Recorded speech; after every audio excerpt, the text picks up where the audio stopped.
Welcome to the Prophecy Club. I've got a former farmer with the USDA that was an organic inspector on the line with me today. He was a consultant, and now he is author of a book on the organic industry. It's called It's Organic, and yes, you can get it through Prophecy Club. But you got to call, gift of $30 for the book.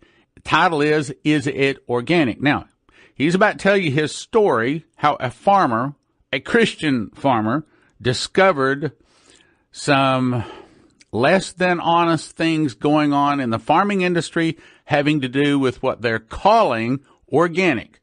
So, Misha Popoff, welcome to the Prophecy Club, brother. Thank you, Stan. Good morning. Okay, so tell us your story, how you got into being an organic inspector. Sure thing. Well, I grew up on a grain farm up in Saskatchewan. That's pretty much due north of here in Texas or Oklahoma, just straight north. And my family was organic before there was really such thing as certified organic. And then, lo and behold, in the 1990s, even though we were in Canada, most of our crops were exported to the United States. And the USDA came up with the first real solid organic standard in North America. So a lot of farmers across Canada started getting certified to the USDA standard.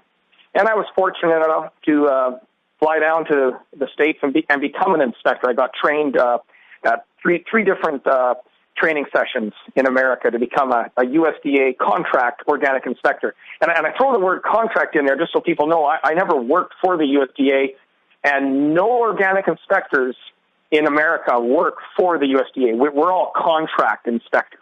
So that's just an important point there. So, you know, I was never on the government payroll, and neither are any other organic inspectors. So, I did that for 5 years, Stan, inspecting farms on both sides of the border. It was before 9/11, so it was pretty easy to cross back and forth. I inspected in Maine, Vermont, New Hampshire, North and South Dakota. Really met a lot of wonderful people. Okay, now let me jump in here. When you say you're an organic inspector, does that mean that you go out and just inspect the grain, you run tests on it, or do you go check the guy's buildings to see if he's putting insecticide? Okay, so maybe the first question is, what is organic, and then how do you inspect? Sure, let's go with the first one. What is organic? The first and foremost, you don't use synthetic ammonium nitrate, which is synthetic fertilizer. Sorry to interrupt again. I need to make point, brothers and sisters. He's got a story here, okay? He's got a story about evil in your mouth, evil in your stomach, and the things he found in the organic industry. They're about to shock you. Now, please, back to you, organic. Yeah, so that and you know it is evil because it's evil in your. I never thought of it evil in your mouth. I always referred to it, Stan, as evil in your shopping cart because most Americans buy organic at least once a week, thinking it's good, and it's not just. Not only is it not good, it's in many cases it's bad. But the first rule of being organic is no synthetic fertilizer. You use compost. Most people know what compost is. Most people have a compost pile in their backyard or something. Everyone understands what happens to vegetables when they rot, and then that's good stuff to put on your garden. So you can see it's a lot more labor intensive, though. Try to remove yourself from your backyard and imagine growing a whole crop, like acres of food, with compost as opposed to synthetic, readily available nitrogen fertilizer, which is ammonium nitrate. So that's the first rule. Second rule is no synthetic pesticides. So there are some natural or what are called biological pesticides that are allowed, but no synthetic pesticides. And so I went out merrily inspecting farms. I inspected over 500 organic farms across the United States and Canada over a 5-year period. And I was troubled about halfway through when I started to notice what I thought was cheating. Now, your second question, right after what is organic, is what does the inspector do? And so we go out, and yes, the answer is yes to all of the questions you ask. We go out, we look at the grain, we look at the fields, and the answer is yes to everything except when you said, do we test? And that's where the breakdown was. As an inspector, I was not allowed to perform a test. So I'm the eyes and ears of the USDA, and I'm out at someone's farm, and heaven forbid I have some suspicions. And I always like to say suspicions need to be followed up upon, not just so you can maybe incriminate the guy. Maybe it turns out you're wrong and you just want to know the answer as an inspector. A good investigation should, condemn the guilty and get the innocent off scot-free. But again, I stress there was no field testing, and you weren't even allowed to do it. I mean, as an inspector, even if you wanted, spend your own money, you literally weren't allowed to collect a sample and send it into an independent lab for analysis. So that was very troubling. And I gave a few interviews back. That was around the turn of the millennia, 2000, 2001. And I gave some interviews, and I was always asked, well, what percentage of farmers do you think are cheating? And at the time, I had to admit, it was pretty low. It was probably 5 or 10%. But what's happened since then? That's back in the days when 100% of the organic food you'd buy at any outlet, a farmer's market or a grocery store, 100% of it was domestic. It was produced not just within the country, but probably within the state or even your county. There was very little export and import. Well, now the tables have turned. We're looking at better than 80% of the organic food available is being imported. And what do I mean by imported? Is it be coming from Canada or France? No, that would be nice. It's coming from countries like Turkey, Mexico, and China. And I've sometimes even been accused of being a racist, Stan, but I got nothing against a Turkish farmer, a Mexican farmer, or a Chinese farmer. Except to say that in all three of those cases, the farmer himself probably doesn't even know the land he's working on is certified as organic by some owner or landlord. The farmer gets up in the morning, does his work. It's the day to apply this chemical to the land or to put this fertilizer on. The farmer doesn't know better. He just does his work. And it's these people higher up in the food chain, if you will, who are potentially cheating. So we've got 80% of the organic food coming from overseas. And by the USDA's own admittance in 2 separate studies done during the Obama administration, we're looking at roughly 40% of that food testing positive for prohibited pesticides. So that's sort of if you will, that's just a brazen violation of the spirit and the technical letter of the law. All right, now you're talking about things that are raised from a seed. Did you have anything to do with, like, raising of chickens or fish or cattle, as in meat, or you only dealt with seeds?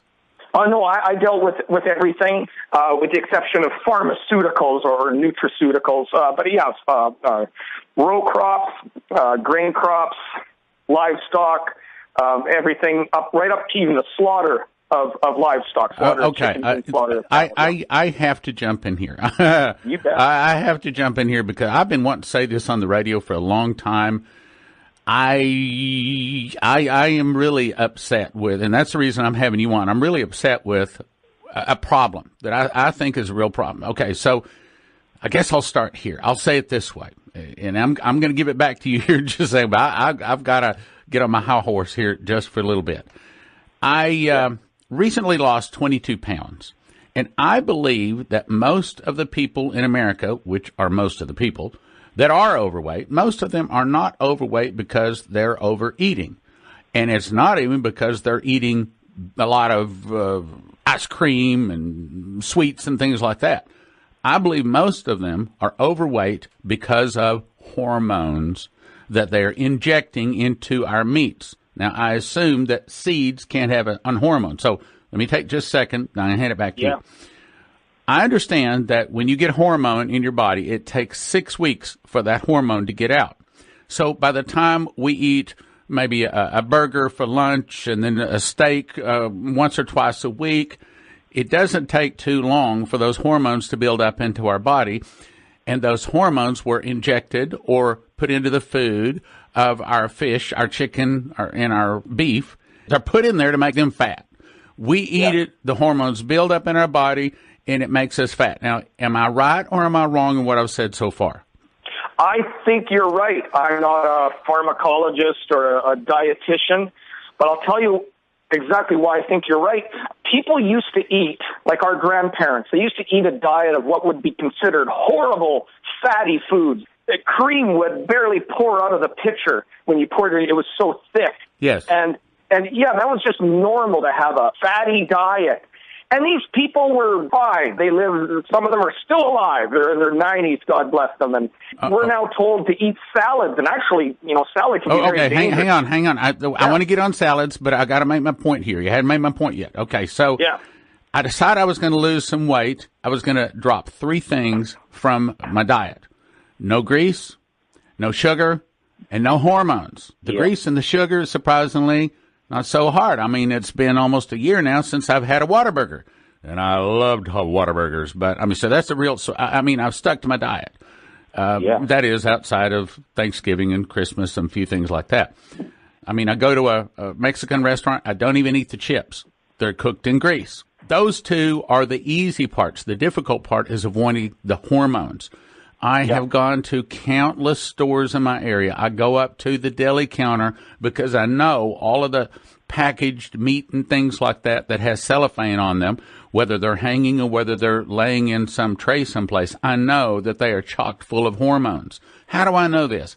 I called a doctor friend of mine and I said, I want you to tell me why some nights I sweat in the night, sometimes I don't. He said, hormones.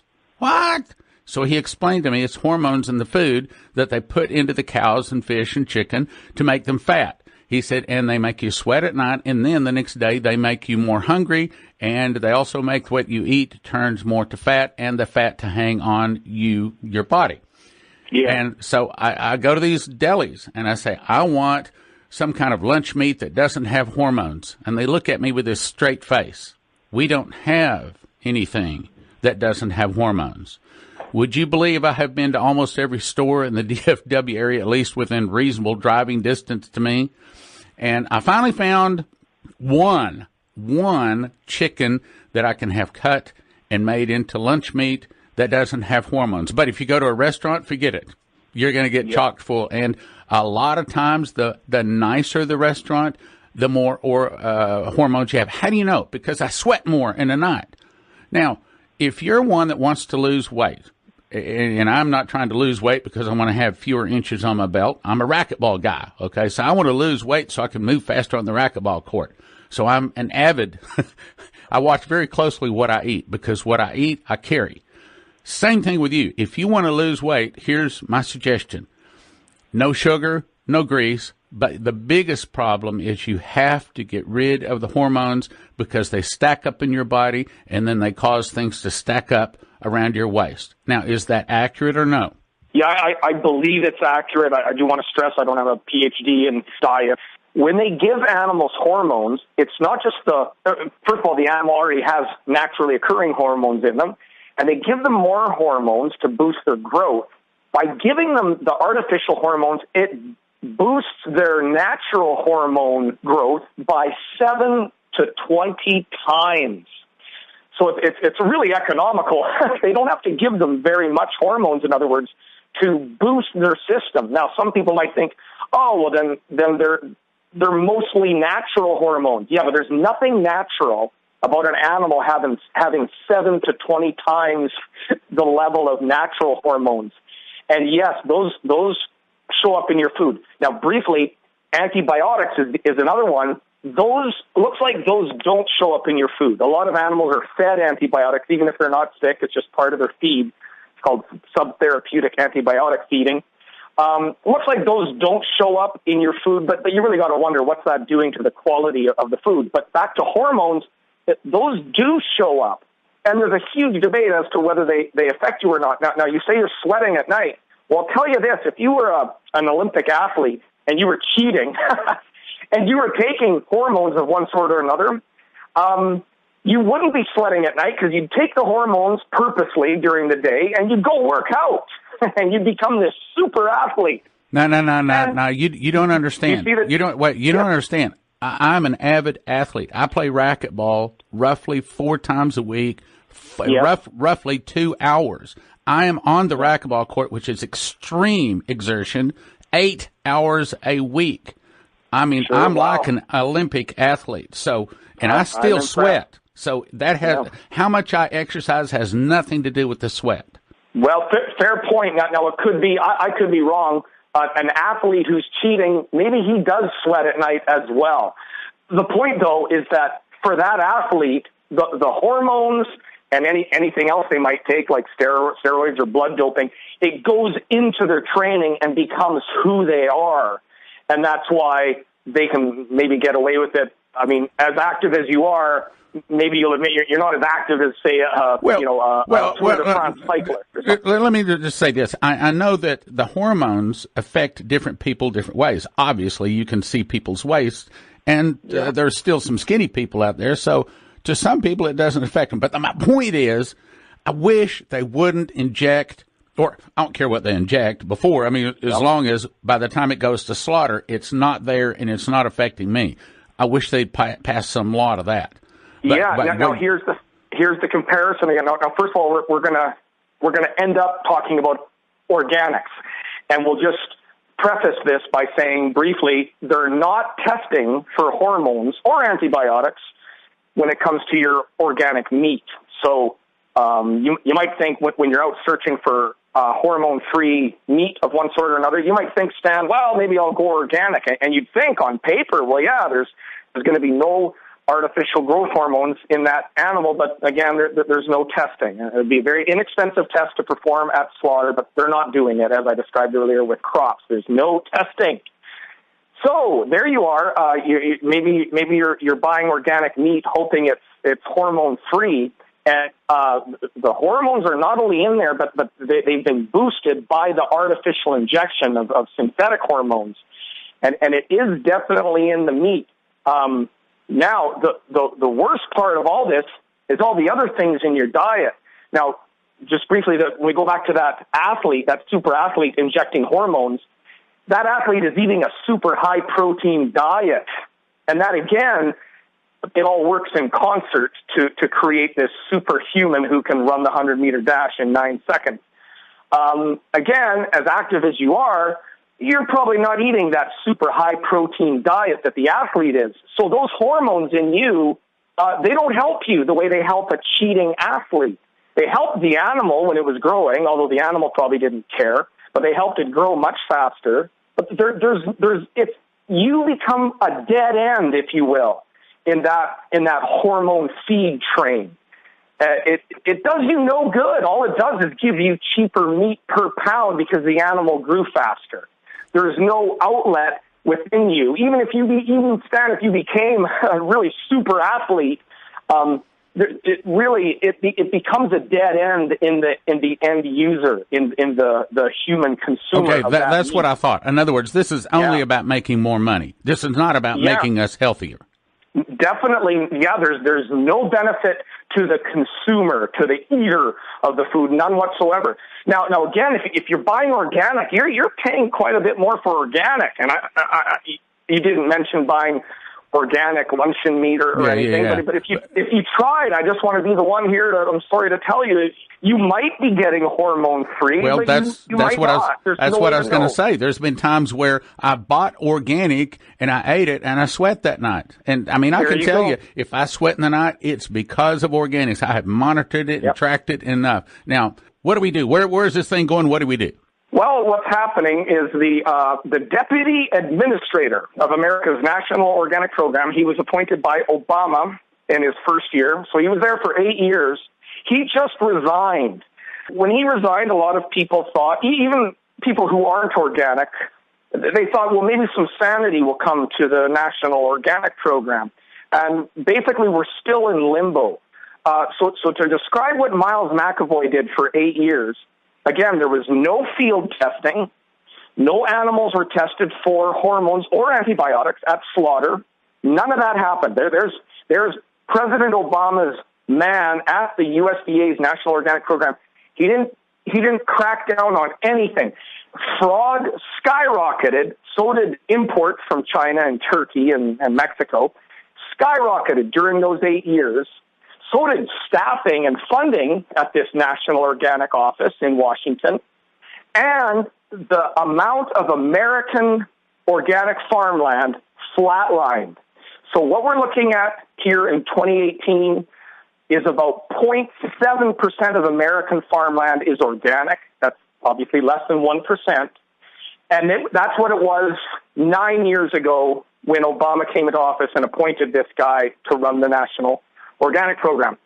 So we're doing no better on any level. We're spending way more money. He increased funding for this office from $9 million to $43 million a year. And then all these staffers sitting around in Washington, not doing anything. None of them are inspectors, as I mentioned. All the organic inspectors, like myself, we work on contract. So all these people in Washington, they're sitting there shuffling paper around, and God knows, maybe they're having affairs with each other, like Peter Strzok at the FBI. And I'm quite serious about that. There's a lot of bad things going on.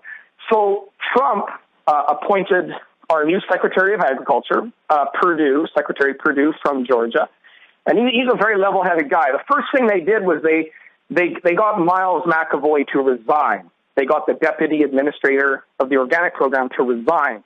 And there's an interim head of the organic program. I forget her name. I think it's Jennifer. And she's sitting there, and everything is the same. There's still all these staffers in Washington doing nothing. There's still all this funding. In fact, I was kind of upset Trump and Perdue agreed to give them another $50 million. And the excuse being, well, that's like 100 times less than the amount of money we give to conventional agriculture. So it's not much. In Washington, $50 million is a rounding error. Well, they shouldn't have given them any money because the organic industry should be self-sustaining. It should be a free choice for a farmer to become organic under the National Organic Program, and then free choice for you, the consumer, to buy it if you want. And in between, all you expect from the government is what you get, Stan, when you drive to work and you see a speed trap. You expect them to have a scientific method of handing out tickets to wrongdoers. Policemen don't just stand there and eyeball you, like, that guy's going a little fast, I think I'll pull him over. No, they have a radar gun. And all they need to do is field testing. Now, the one thing they did do during the Obama administration is start end product testing. But they only do it 5% of the time when they're suspicious. So if you're cheating, you have a 95% chance that you won't even be tested. But even if you are tested, what happens to chemicals as they sit around? They dissipate. So the best example I can give is Roundup. A lot of people use Roundup in their yards. It's a very benign herbicide, but it's not allowed in organic production. And it dissipates completely in 28 days. So by the time you pick up a loaf of bread or a granola bar at the grocery store, there's no way there's any Roundup left. It has totally dissipated. So end product testing, it's kind of like testing an Olympic athlete after he flies home after the games. Like, oh, wait, you won that gold medal. Wait, we want to do a blood test. No, they test them at the games. And that's when and conveniently, by law, that's what the National Organic Program says. The testing clauses are written in. They're just being totally ignored. And they do stipulate that all inspections must occur in the field. There's no such thing, in other words, as a post-harvest inspection. The crop or the cow or the chicken have to be inspected on the farm. And if that didn't happen for the last 8 years, didn't happen under Bush either for 8 years, and it's still not happening. We have to wait and see what Trump and Perdue decide to do with America's organic program. Tell us about your website and your book. Sure. My website's easy to remember because it's a question any good consumer should be asking when they pick up a package of carrots at Walmart or Costco. Is it organic? You should always ask yourself that. Is it organic? How do I know? And it's since I was born and raised in Canada, Stan, it's isitorganic.ca. It's not .com, it's .ca. And my book is the same name, Is It Organic? And it goes back, I know we don't have time to get into this, but it goes back to the history of organic farming, which began as a Christian movement in England. Prior to that, it was sort of a neo-pagan movement in Germany. But in the interwar period, and immediately at the cessation of hostilities after the Second World War, the organic movement really began with a scientific basis. They were not only testing, but they were comparing and analyzing. Some great British scientists, Lady Eve Balfour and Sir Albert Howard, they were both knighted and recognized by the Crown. for their good work immediately after World War II in promoting organic farming. That has all been lost. It's all been buried under a layer of politics. And so, once again, it's isitorganic.ca, and you can see articles I've written, and that's the name of my book, too, which you will be hopefully handing out to some of your congregation if they so wish. Well, Misha Popoff, it has been a pleasure having you with us today to talk about organics. Yeah, anytime, Stan. God bless you, and I really appreciate the time here on air. God bless you. All right, folks, if you would like to have his book, Is It Organic? It's available at his website. It's also available through Prophecy Club by calling 785-266-1112. It's not going to be on the website. You got to call 785-266-1112. I want to remind you about the meetings coming up this evening and this weekend. King James or 400 counterfeits. President of the Harvest Bible Institute and Theological Seminary, done over 150 conferences, about 50 debates defending the King James Version of the Bible. January 26, 27, 28 at Plano, Spirit of Prophecy Church, Corner Park and K. Friday and Saturday evening, gift of $10 at the door, suggested, not required, suggested. And then Sunday morning, doors open at 8:30. You'll be speaking from 9 to noon. That's three DVDs. That's a triple DVD set for a gift of $45, available at prophecyclub.com. Want to encourage you to come to the meeting this weekend, King James or 400 counterfeits. You may believe in King James, but do you know why? We're going to give you lots of reasons to help you understand. And, of course, anytime you study and learn more about the Word and God's Word, that's a good thing. Thank you for listening. Thank you for your prayers. And thank you for your gifts of support. God bless. Fellow listeners, the truth is that not everyone hears the voice of God.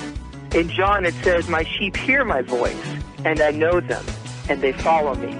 If you are one of those who hear the voice of God in this ministry, please support it with your prayers and your financial support. Thank you. Now from the Prophecy Club, some exciting opportunities for you. The next speaker at the Prophecy Club is Adam Johnson, president of the Harvest Bible Institute and Theological Seminary, has done over 150 conferences and debates defending the King James Version. He's going to be speaking January 26, 27, and 28. That's Friday, Saturday, and Sunday at the Prophecy Club. Friday, Saturday, doors open at 6, speaking from 7 to 10:30, gift of $10 at the door. No charge Sunday morning, doors open at 8:30, speaking from 9 to noon. It'll be 3 DVDs, gift of $45. Title is King James or 400 Counterfeits. Topics are Why King James, Inspiration Preservation, Biblical Comparisons, Arguments Against King James, Manuscript History, Numbers, We Found the Truth, King James in Our Modern Language. 3 DVDs, gift of $45. Prophecy Club, Corner Park and K, 2540 K Avenue in Plano. Doors at 6, speaking from 7 to 10:30. See you there. Order at prophecyclub.com. So, we get our taxes cut, and maybe Trump even fixes our health care. Well, you don't have to be a Bible prophecy expert to know we're still headed for troublous times, and gold and silver is still one of the best ways to preserve your assets for the coming trouble. The question is, what's best for my situation? Gold or silver? Bars or coins? Spot collectible or junk coins? Call my friends at Redwood Gold Group and ask for a free gold kit to get updated, because not all gold is equal. And ask for a free IRA kit, which will help you to make your decision to place gold in your IRA or not. And with a minimum order, you can get a free safe, which allows you to store your gold at home and still keep it in your IRA. Call 800-696-6414. 800-696-6414. It helps Prophecy Club. That's 800-696-6414, and mention Prophecy Club when you call. RedwoodGold.com. RedwoodGold.com.